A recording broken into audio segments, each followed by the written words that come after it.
Hey everybody, getting ready to do some soldering here on, this happens to be a computer wire. Okay, it's 22 gauge wire.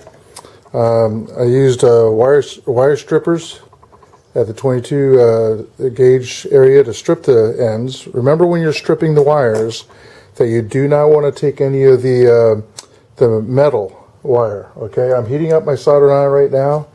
I'm using very thin solder. Okay, it is a resin core solder, so I don't need any additional resin. If you are allergic to or have some kind of reaction to resin, get yourself some face masks. Okay, make sure you're in a well vented area doing work. What I want to do is tint these. There's a reason why I'm tinting. Most people that don't know anything about soldering just solders two things together and hope it stays. You can get what's called a cold solder joint, and that is where after time they'll just come apart. So we want to make this to where it does not go in. I'm also going to put a heat sink on there, and I'm going to try proving something to my friend that a hair dryer, he says a hair dryer doesn't get hot enough to shrink this. So we're going to test that out, all right, on a hot setting and let it run for a while. So iron is warming up. This is my headlight forehead light I put on my head, so I'll have this on to provide some good light for that during the recording. Okay, you can tell your soldering iron is hot enough when you can smell it, that's for sure. I did sand the tip down pretty good. I don't believe in dipping in resin all the time. I'm going to hold it here for a while. I got to take my glasses off, which is unsat because of the eye protection, so I'm not going to be on top of it looking. I just can't see it. I want to put a little bit of solder on my soldering iron to transfer the heat better. All right, and then never twist the wires before soldering. And I'm just going to dress this up. And that's it. Okay, that one's done. We're going to go to this side. Soldering iron already has solder on it. It just helps transfer the heat. And that's basically what flux does, if we had flux. So that is done too. So we didn't heat it so much to where it melted the insulation in the back. All right, and remember, treat a soldering iron like it's hot all the time. Set the soldering iron aside. We are basically done with the soldering iron. No, we're not. No, we're not.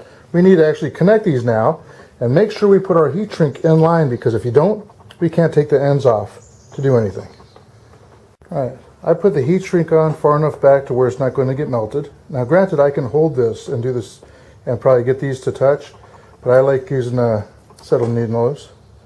We don't have to put any additional soldering on this, because right now my soldering iron has solder, the heat transfer. All right, and you touch them together, hold them together so it dries. Now they're not fused. They are definitely not fused, but they are as one. They're soldered together. Let it cool down. Okay, some of the insulation did burn, but that's okay. A little warm down, a little spike right there, which is okay.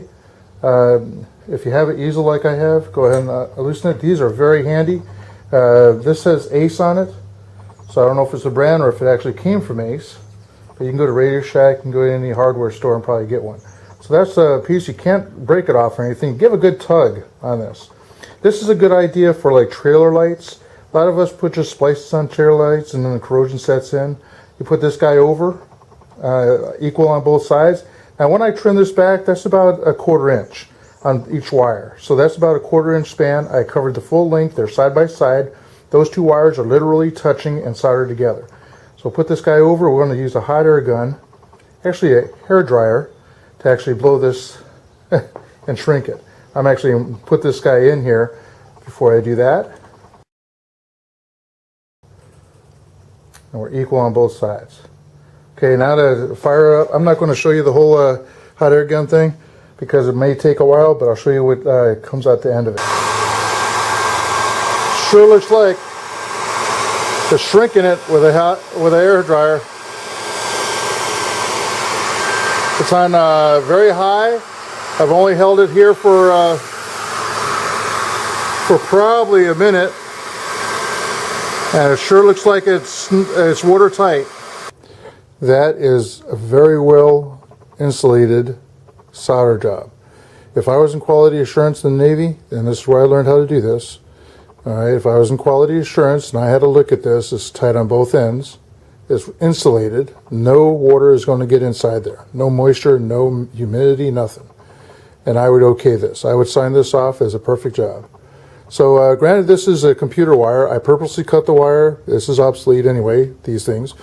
So I purposely cut the wire to do this illustration, but this is good for anything that goes where moisture goes, like on boats, your wiring for your lights and so on trailers for boats and utility trailers, anything exterior like on RVs and pop-up trailers and so on.